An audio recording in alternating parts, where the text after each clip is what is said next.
Hello, students. This is our chapter 10, Decline and Disintegration of the Mughal Empire. Disintegration का मतलब क्या हुआ बेटा? क्या मतलब? किसी चीज़ का मतलब उसमें गिरावट आना। जैसे कि जो मुग़ल एम्पायर थे उनका कैसे वो एम्पायर उनका गिरने लगा, मतलब उसके अंदर डिक्लाइन पीरियड स्टार्ट हो गया। तो उसके बारे में हम इस चैप्टर के अंदर पढ़ेंगे। इस चैप्टर में जो है आपको पता चलेगा कैसे मुग़ल एम्पायर जो है बिल्कुल ख़त्म होने लगा। उसको उसके अंदर किस तरह की प्रॉब्लम्स आने लगी, वो सब हम इस चैप्टर के अंदर पढ़ेंगे। Now let's read the chapter. Aurangzeb was the last powerful Mughal emperor. अब जो औरंगज़ेब थे वो लास्ट मुग़ल एम्परर थे। During his long reign of nearly 50 years, Mughal Empire reached its greatest territorial extent. अब जो मुग़ल एम्पायर थे, मतलब during his long reign of nearly 50 years का मतलब हुआ कि जब वो उनका जो मतलब राज था वो 50 सालों तक, मतलब बहुत अच्छे से, बहुत अच्छे पीरियड से गुजर रहा था, बहुत अच्छे उसमें चल रहा था। Reached it's greatest territorial extent. Territorial extent का मतलब कि जब वो बहुत अच्छे ऊंचे जगह पर थे, मतलब उनका जो एम्पायर था वो अच्छी जगह पर चल रहा था। But at the same time, लेकिन उसी वक्त Aurangzeb made many political blunders which resulted in the disintegration and ultimately decline of the Mughal empire. अब इसमें क्या हुआ, बट उसी टाइम पर, जबकि उनका राज बहुत अच्छा चल रहा था, किसका? मुग़ल एम्पायर्स का। बट उसी टाइम पर Aurangzeb made many political blunders. उन्होंने बहुत सारी पॉलिटिकल ब्लंडर्स किए, मतलब बहुत सारी ऐसी गलतियाँ की which resulted in the disintegration and ultimately decline of the Mughal empire, जिससे कि उनका जो राजपाट था वो ख़त्म होने लगा और जो वो पूरा सब कुछ डिक्लाइनिंग पर आ गया। उनका जो मुग़ल एम्पायर था पूरा डिक्लाइनिंग पर आ गया। Reversal of Akbar's policies. Akbar's policies, अब इसको हम पढ़ते हैं। Aurangzeb reversed Akbar's policy of religious tolerance by ordering the destruction of temples and by reimposing जाजिया।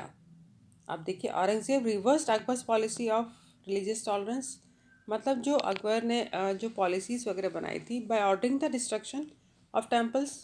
किस तरह से कि औरंगज़ेब ने क्या किया कि उसने दोबारा से एक जाजिया, एक टैक्स था जो कि नॉन मुस्लिम्स जो है उनको देना पड़ता था।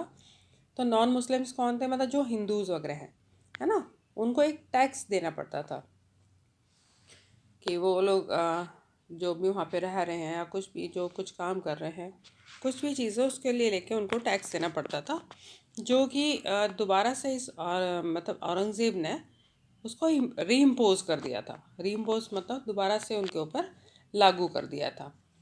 तो जिससे कि जो नॉन मुस्लिम्स थे वो बहुत ज़्यादा हर्ट हो गए इस चीज़ को लेके, जो कि अपने से पहले जो उनके जो राजा थे उन्होंने उनको जो एक दिया था कि वो लोग इस तरह से इजीली रह सकते हैं, तो वो चीज़ उनको अब नहीं मिल रही थी, क्योंकि एक्चुअली उन पर दोबारा से रीइम्पोजिंग कर दिया था जाजिया टैक्स, जो कि हटा दिया गया था, फिर दोबारा से उन्होंने उस पर उनको लागू कर दिया।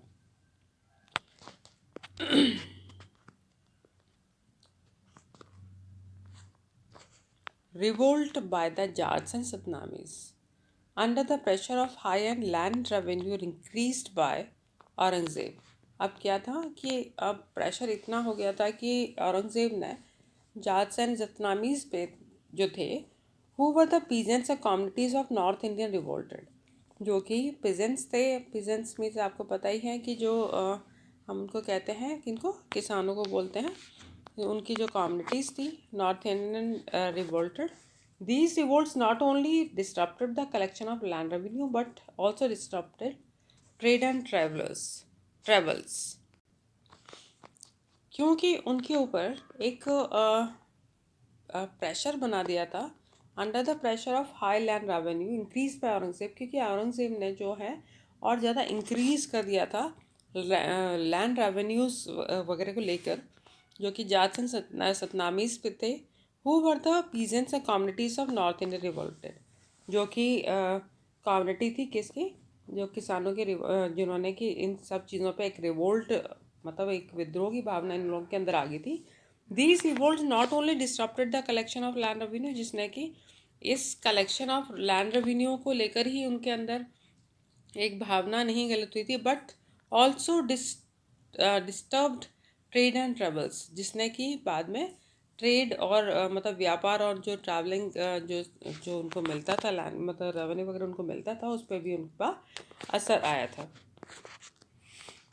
Revolt by the six Aurangzeb angered the Sikh by executing the ninth Sikh Guru। अब जो है औरंगज़ेब ने जो है जो सिख जो एक कम्युनिटी थी उनको मतलब इतना ज़्यादा हर्ट किया था by executing the ninth Sikh guru, जो उनके नाइन्थ सिख गुरु थे, गुरु टेग बहादुर थे, उनको उन्होंने मार डाला था, जिससे कि सभी लोग बहुत ज़्यादा हर्ट हो गए थे। Guru Tegh Bahadur, along with five of his followers, as they denied to embrace Islam। अब जो वो गुरु टेग बहादुर को तो उन्होंने मारा ही था, प्लस उनके साथ में जो उनके 5 फॉलोअर्स थे जो कि जिन्होंने कि बाद में इस्लाम को अपनाने से मना कर दिया था, उनको भी उन्होंने एग्जीक्यूट कर दिया था। The execution of Guru Tegh Bahadur made the Sikh movement militaristic, मतलब कि उनको मिलिट्री मतलब मिलिट्री वाला जो रूल होता है, जैसे कि हम कहेंगे कि सैन्यवादी, हम उसको कह सकते हैं कि सैनिक एक तरह से कि सैनिक वाला जो उन्होंने रूल अपना लिया था, इससे वो लोग बहुत ज़्यादा हर्ट हो गए थे किससे, औरंगज़ेब से। उन्होंने उससे क्या हुआ कि they were provoked by this unjust act, उनसे उन लोगों को और ज़्यादा वो प्रोवोक हुए। The Sikh movement turn into a military brotherhood, और उस प्रोवोक होने की वजह से उन लोगों ने जो है मिलिट्री ब्रदरहुड मतलब कि उनके साथ में एक भाईचारे वाला उनके अंदर आ गया था। It was Guru Gobind Singh who founded the Khalsa पंथ इन 1699 AD, जो कि कौन थे हमारे गुरु Gobind Singh. It was Guru Gobind Singh who founded the Khalsa Panth in 1699 AD।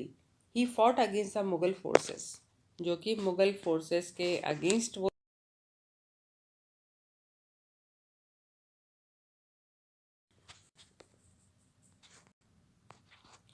Later he was invited by Aurangzeb to Deccan but could not meet him as Aurangzeb died when Guru Gobind Singh was on his way to Deccan।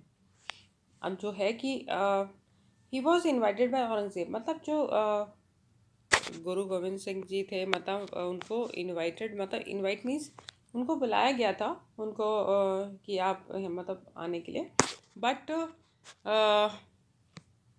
Aurangzeb was died. तब तक ये है कि औरंगज़ेब की जो है death हो चुकी थी, बट ये है कि इसके अंदर ये भी हम आप अगर और ज़्यादा डिटेल में जाओ तो गुरु गोविंद सिंह के साथ मतलब जो उन्होंने उनके साथ में भी बहुत कुछ ऐसा दुर्व्यवहार औरंगज़ेब ने किया था। ये बहुत डिटेल में जाने पे आपको बहुत कुछ इसमें जानने को मिलेगा कि औरंगज़ेब एक ऐसे थे कि वो बहुत ज़्यादा अत्याचार टाइप का करते थे सभी के साथ में, जिससे कि सभी लोग बहुत ज़्यादा हर्ट होते थे।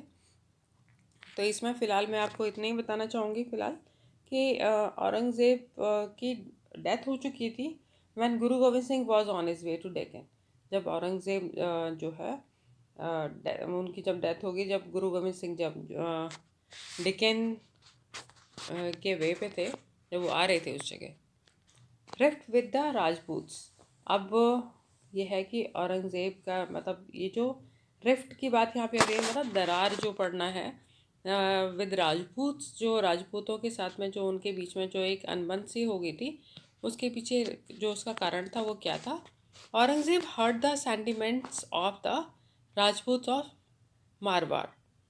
अब जो औरंगज़ेब थे उन्होंने जो राजपूत ऑफ मारवाड़ थे उनके साथ में बेफालतू में उनकी बातों में इंटरफेयर करके उनको परेशान करके उनको इंटरफेरेंस की वजह से एक दरार सी पैदा हो गई थी उनके बीच में, एक अनबन सा हो गया था। रीज़न वो ये था कि वो हर चीज़ में अपने आप को ज़्यादा ही पावरफुल दिखाने के लिए वो हर चीज़ में इंटरफेयर करते थे। जैसे कि कौन की गद्दी पे उनकी जो सिंहासन है वहाँ पे कौन बैठ रहा है, तो उस पर उनका उनका बाद में बीच में कुछ ना कुछ कहना, उसके वजह से वो क्योंकि उनका इंटरफेरेंस होता था, इस वजह से सभी लोग मतलब उससे उनके बीच में दरार पड़ गई। By offending the Rajputs, Aurangzeb provoked them to revolt and created a breach in the long-standing relationship of trust and loyalty between the Mughals and Rajputs. अब क्या था कि by offending मीन्स कि जब उन्होंने अपमानित कर दिया किसको, राजपूत को, Aurangzeb provoke them to revolt and created a breach in the long-standing relationship of trust and loyalty between the Mughals and Rajput. अब क्योंकि मुगल्स और राजपूत के बीच में वैसे तो अच्छा खासा एक पीरियड चल रहा था कि दे मतलब अच्छे से वर्क कर रहे थे, बट औरंगज़ेब ने उनके बीच में भी एक ऐसी दरार डाल दी, ऐसी इस तरह से दरार डाला कि वो लोग आपस में ही एक दूसरे को गलत नज़र से देखने लगे। और उसके पीछे रीज़न यही था कि उनको हर चीज़ में इंटरफेयर करना, उनको परेशान करना, उसकी वजह से उनके बीच में कोई भी अच्छा रिलेशनशिप डेवलप नहीं हो पाया और जिससे कि उनमें प्रॉब्लम्स क्रिएट हो गई। राइट, अब चलिए हम आगे देखते हैं। Aurangzeb policy in Deccan. अब औरंगज़ेब की जो पॉलिसी थी डेक्कन में वो क्या थी। The Marathas were militarily powerful in the Deccan. अब मराठास जो है डेक्कन में जो है अच्छे खासे पावरफुल है। The Maratha Sardar occupied important administrative and military post in the Deccan kingdoms of Ahmednagar. अब जो मराठा सरदार थे ऑक्यूपाइड इम्पॉर्टेंट मतलब प्रशासनिक कहते हैं हम उसको वैसे एडमिनिस्ट्रेटिव को, and military post in the Deccan kingdoms of Ahmednagar. अब उन्होंने जो है अहमदनगर में एक अच्छी एक पोस्ट ले रखी थी, and Bijapur also. But the Maratha did not have any large independent kingdom of their own. लेकिन मराठास के पास अपना अपना कोई मतलब राज्य नहीं था। The credit for setting up such a large state goes to the great Maratha hero were Shivaji's. अब जो है इन सब चीज़ों को जैसे कहते हैं कि बहुत अच्छा एक लेवल पे लेकर आने के लिए, उसके लिए अगर किसी चीज़ का अगर हम पॉइंट देते हैं तो that goes to the hero warrior Shivaji, जिसके लिए हम शिवाजी को बोलते हैं, क्योंकि उन्होंने बहुत अच्छा काम किया था और वो उनको बहुत अच्छे से समझते भी थे। बट अनफॉर्चुनेटली अनफॉर्चुनेटली दुर्भाग्य से Aurangzeb under estimated the capabilities of Shivaji's. लेकिन जो उन मतलब ये है कि शिवाजीज के बारे में औरंगज़ेब इतने अच्छी तरह से जानते नहीं थे कि वो कितने कैपेबल हैं। When Shivaji came to Agra to meet Aurangzeb he was insulted and imprisoned. जब औरंगज़ेब व्हेन शिवाजी मतलब जब शिवाजी आगरा आए थे टू मीट औरंगज़ेब, जब औरंगज़ेब से मिलने आए, he was insulted and imprisoned. उनको एक तो उनकी बहुत ज़्यादा बेइज्जती की गई और उनको इम्प्रिजन कर लिया, मतलब उनको गिरफ्तार कर लिया, उनको जेल में डाल दिया। Shivaji manage to escape. Shivaji ने मैनेज किया, कोशिश की कि वो एस्केप हो जाए, वहाँ से बच जाए, and renew his military conquest. और उन्होंने सोचा कि उनकी जो मिलिट्री की जो मतलब जो भी उन्होंने जो जीत अभी तक हासिल की है उसको दोबारा से हासिल कर लें। The final breach came when Shivaji crowned himself at Rajgarh and set up an independent Maratha kingdom. अब ये जो फाइनल ब्रीच मतलब पहले जो फाइनली जब लोगों ने देखा, वह शिवाजी क्राउन, जब शिवाजी को जो है कि उनको ताज पहनाया गया him and at Rajgarh and set up an independent Maratha kingdom, और जब उन्होंने खुद एक अपना मराठा किंगडम सेट कर लिया। Aurangzeb second major mistake in dealing with Marathas was the execution of Shivaji's son Sambhaji. अब क्या था कि जो औरंगज़ेब की जो दूसरी गलती थी, जो उन्होंने सेकंड मिस्टेक की थी, वो ये थी कि उन्होंने जो शिवाजी थे उनके बेटे संभाजी, जो कि उनको एग्जीक्यूट कर दिया था, मीन्स उनको भी उन्होंने मार दिया था। Now the leaderless Maratha sardars were free to loot and plunder. अब जो मराठा के, क्योंकि अब कोई लीडर नहीं है, कुछ नहीं है, तो उससे क्या हुआ कि लोग तो लूटना, मतलब इस तरह की चीज़ें, लूटना मारना, इस तरह की चीज़ें आने लगी। And disappeared at the approach of Mughal forces. और उसके बाद इससे क्या हुआ कि जो मुगल फोर्सेस थे उसको बिल्कुल ही डिसअपियर कर दिए।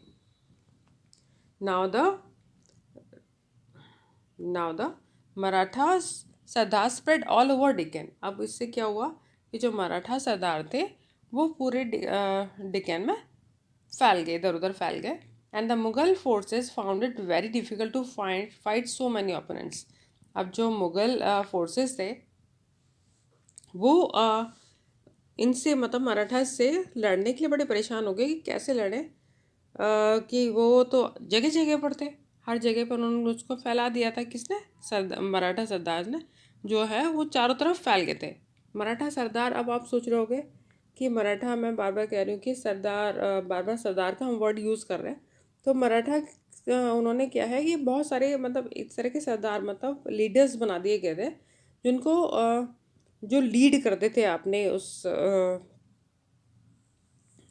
पूरे एंटायर ग्रुप को। तो वो उस ग्रुप के साथ में वो, मतलब कई सारे ग्रुप्स थे जो जगह जगह पे फैला दिए गए।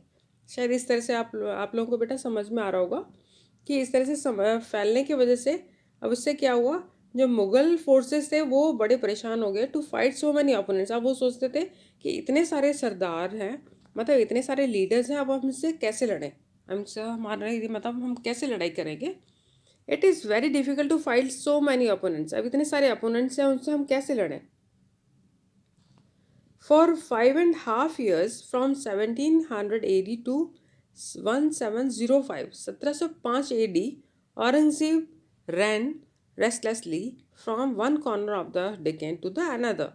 अब जो औरंगजेब थे, अब वो इतने टाइम तक एक जगह से दूसरे जगह पर बिना रुके, मतलब बिना रुके इधर उधर भाग रहे थे, मतलब देख रहे थे, एक इस कॉर्नर से उस कॉर्नर में जा रहे थे डेक्कन के, trying to crush the Maratha resistance, जिससे कि वो चाहते थे कि जो मराठास का जो अस्तित्व है वो ख़त्म हो जाए। The Mughal army posted in the Deccan was also tired and demoralised. अब जो मुगल आर्मी थी जो कि डेक्कन में पोस्टेड थे, मतलब जो जगह जगह पे पोस्ट कर दिया गया था, उनको भेज दिया गया था कि आपको यहाँ का देखना है, आपको वहाँ का देखना है, तो वो भी बहुत ज़्यादा थक गई थी और डिमोरलाइज हो गई थी। सोच रहे थे अब कितना हम यहाँ से वहाँ भागेंगे और इनके लिए लड़ेंगे, तो वो भी बहुत ज़्यादा नेगेटिव से हो गए थे। The conquest of the Deccan kingdom of Bijapur and Golconda and expansion of Mughal Empire up to Karnataka was another political mistake made by Aurangzeb. अब जो विजय एक तरह से ऑफ द डेक्कन किंगडम, अब जो Deccan kingdom of Bijapur and Golconda and expansion of Mughal empire up to Karnataka, मतलब जो expansion मतलब उसको बढ़ाना किसी चीज़ को, वो जो कर्नाटका तक इतना फैला दिया था, वो एक दूसरा, मतलब एक और मिस्टेक थी जो औरंगज़ेब ने की थी। These newly conquered territories could not be consolidated. अब ये जो, अब इतनी सारी जब उन्होंने टेरिटरीज बना दी थी, अब उसको एक साथ एकदम से मिलाना तो बहुत मुश्किल था। And given a sound and efficient administration, उसके बाद एक शांत सा मतलब एक ऐसा एडमिनिस्ट्रेशन देना, प्रशासनिक मतलब इस तरह से बना देना कि वो बिल्कुल शांत हो, उसमें कोई ऐसी कोई प्रॉब्लम्स ना हो। तो that was not so easy, बहुत डिफ़िकल्ट था। दस व्हेन औरंगज़ेब डाइड इन 1707, अब ये है कि 1707 एडी में जब औरंगज़ेब की डेथ होगी, he left behind a disturbed empire, उन्होंने अपने पीछे एक डिस्टर्ब्ड एम्पायर को छोड़ दिया था। Troubled by frequent popular revolts, जिसके अंदर कि बहुत सारे रिवोल्ट्स मतलब विद्रोही इतने सारे उन्होंने छोड़ दिए थे, मतलब सब लोगों के मन में इतनी ऐसी भावनाएं हो गई थी, सब इतने परेशान हो गए थे। Then the military and financial resources of the empire had also been depleted because of prolonged military campaign in the Deccan. अब जो मिलिट्री थी, the military and financial resources of the empire had also been depleted, means इतना सब कुछ इतने time से सब लोग झेल रहे थे, तो इससे सब चीज़ों से इन सब चीज़ों में गिरावट आ गई because of prolong military campaign in the Deccan, क्योंकि इतने टाइम से मिलिट्री कैंपेनिंग की वजह से डेक्कन के अंदर बहुत ज़्यादा इन सब चीज़ों में गिरावट आ गई।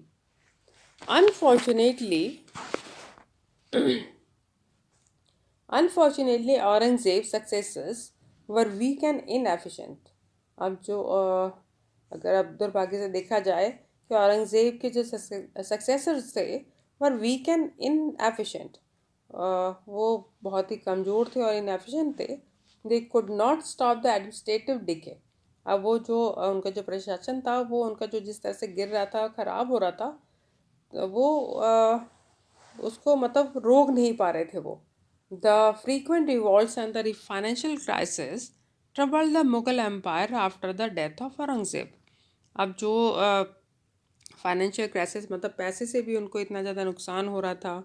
अब मुग़ल एम्पायर के गिरने की वजह से बहुत सारे नुकसान उनको सभी को देखने पड़ रहे थे। जब औरंगज़ेब की डेथ होगी उसके बाद, taking advantage of the weakness of the Mughal rulers, the corrupt and power hungry nobility also created problems. अब ये है कि जब ये इस तरह का था कि जब कोई ना तो राजा ठीक से वर्क कर रहा है, ना कुछ कोई रूल रेगुलेशंस फॉलो किए जा रहे हैं, ऐसा कुछ भी नहीं हो रहा है, तो उससे क्या था, जो आम लोग थे उन्होंने क्या किया, उस चीज़ का फ़ायदा उठाना शुरू कर दिया और लोग अपने अपने हिसाब से सारा कुछ वर्क करने लगे। मीन्स सब ने अपना जो अच्छी जगह पे है वो लोगों पे राज कर रहा था, अपने रूल रेगुलेशंस चला रहा था। तो उससे क्या है कि पता ही है कि भाई उनके ऊपर कोई देखने वाला नहीं है, कोई वॉच करने वाला नहीं है, तो लोगों ने अपने अपने हिसाब से चलाना शुरू कर दिया। And assume the role of the king maker, तो इस तरह से बनाने लगे जैसे कि वही लोग वहाँ पे राजा हैं। Normals like Abdullah Khan and Hussain Ali Khan, अब इस तरह से जो लोग थे उसके अंदर जैसे अब्दुल्ला खान और हुसैन अली खान हैं, जो कि बिकेम किंग मेकर्स, मतलब ये खुद भी अपने आप को एक तरह से किंग मेकर्स टाइप से बन गए थे। They plotted conspiracies and randomly remove the puppet kings and raise the rivals to the throne. अब यह है कि उन्होंने इस तरह का जो कि किंग्स के जैसे, पपेट किंग्स का मतलब कि जो राजा की बातों को मानते हैं, उनको उनके हिसाब से वर्क करते हैं, वो तो हट गए। उन्होंने अपने ही कुछ राइवल्स जो है, प्रतिद्वंदी जो है, वो उस सिंहासन पर बैठा दिए। The frequent changes of rulers led to political instability and this resulted in the loss of dedicated experienced and loyal nobles to the Mughals. अब जो क्या है कि इतना सारा एकदम से चेंजेस आने की वजह से, भाई औरंगज़ेब की डेथ हो गई, सब कुछ एकदम से इधर उधर बिखर गया और सभी मतलब जो इतना कुछ किया था सब ने अपने आप को यहाँ पे अपने हिसाब से सब वर्क करने लगे। तो इससे क्या हुआ कि बिल्कुल पॉलिटिकल इंस्टेबिलिटी आ गई, मतलब कोई प्रशासनिक कुछ भी वर्क नहीं हो रहा था, सब कुछ चेंज हो गया था। And this resulted in the loss of dedicated experienced and loyal nobles to the Mughals, और जो कि एक डेडिकेटेड मतलब जो मुगल्स के जो थे वो सब कुछ मतलब सब ख़त्म हो गया था, सब कुछ ख़राब हो गया था। जिससे कि इन सब लोग बहुत ज़्यादा प्रॉब्लम्स को फेस कर रहे थे। Governors started assuming political and economical powers and often stopped sending revenues to the Mughal court. अब गवर्नर्स उन्होंने ये देखना शुरू कर दिया कि जो political and economical powers and often stopped sending revenue से मतलब उनको कोई रेवेन्यू वगैरह जो मुगल कोर्ट्स वगैरह को मिलता था वो सब कुछ बंद कर दिया गया।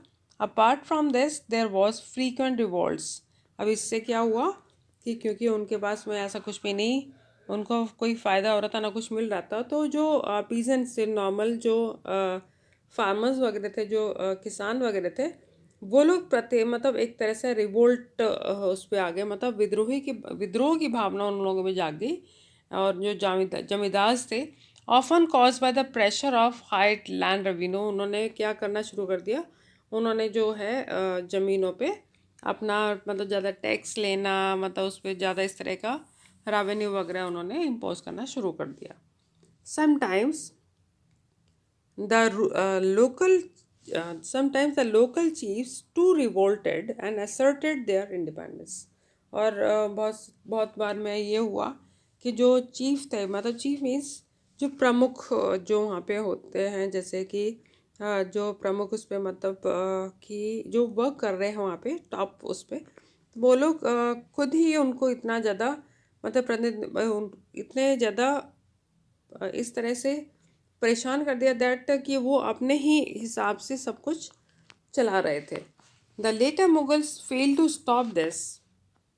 और जो बाद में जो जो मुगल्स पे आए, मुगल को संभालने लगे, उन्होंने चाहा कि वो सब चीज़ें ख़त्म कर दें। Gradual shifting of political and economical authorities into the hands of provincial governors.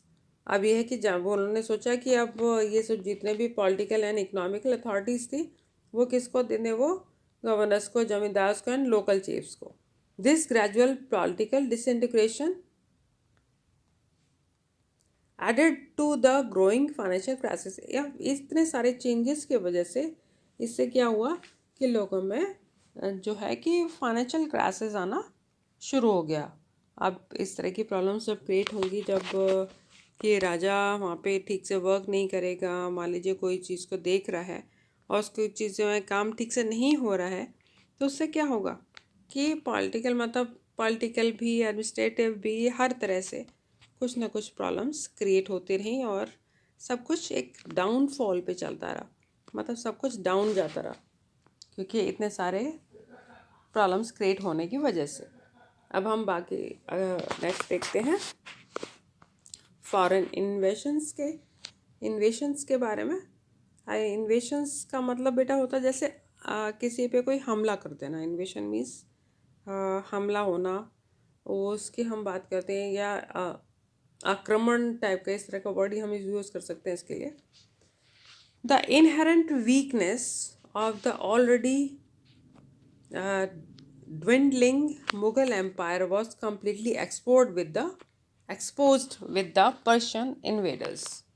अब जो है the inherent weakness of the already dwindling means dwindling Mughal empire, मतलब एक तरह से ख़त्म होता हुआ मुगल एम्पायर जिसको हम कहते हैं, वॉज कम्प्लीटली एक्सपोज। वो टोटली एक्सपोज हो गया था, मतलब खुल के सामने आ गया था विद द पर्शियन इन्वेडर्स। जो पर्शियन इन्वेडर्स थे, जो पर्शियन के जो लोग, जैसे हम इन्वेडर्स को हम वैसे कहते हैं आक्रमणकारी टाइप से, मतलब वो जो थे, that was Nadir Shah attack Delhi in 1739 AD। अब नादिर शाह जो थे उन्होंने 1739 AD में अटैक किया। Nadir Shah plundered and looted Delhi. Nadir Shah ने जो है कि इतना सब कुछ मतलब पूरा नुकसान किया, पूरा लूट लिया, पूरा मतलब पूरे दिल्ली को लूटने के लिए उसमें लगे। Nadir Shah took away enormous wealth. Nadir Shah ने जो है बहुत सारा पैसा वगैरह सब कुछ, इंक्लूडिंग कोहिनूर जो हमारा डायमंड है वो तक भी उन्होंने नहीं छोड़ा। And the famous peacock throne, जो हमारा एक सिंहासन था, जो पीकॉक मतलब मोर, जो मोर के आकार में एक थ्रोन था, उसको भी, मतलब थ्रोन मीन्स सिंहासन को कहते हैं बेटा, वो उसको भी उन्होंने नहीं छोड़ा, वो भी वो लोग वो उन्होंने ले लिया। Moreover, Nadir Shah's invasion was followed by a series of plundering raids by Afghan ruler Ahmad Shah. अब जो है कि जो उन्होंने सब चीज़ उन्होंने जो यहाँ से ले ली, वो सब चीज़ उन्होंने ख़त्म कर दी। और उनके जो raids by Afghan Shah Ahmad Shah Abdali who invaded north India, जिन्होंने कि नॉर्थ इंडिया पे जो है कि उन्होंने भी आक्रमण किया। नॉर्थ इंडिया 5 टाइम्स बिटवीन, मतलब कितने बार, करीब 5 बार उन्होंने आक्रमण किया किस पर, हमारे नॉर्थ इंडिया पर, जो कि 1748 से 1761 एडी तक चला। मतलब एडी तक उन्होंने इतने बार उसमें अंदर इतने बार उसको बार बार आक्रमण किया। और जिससे कि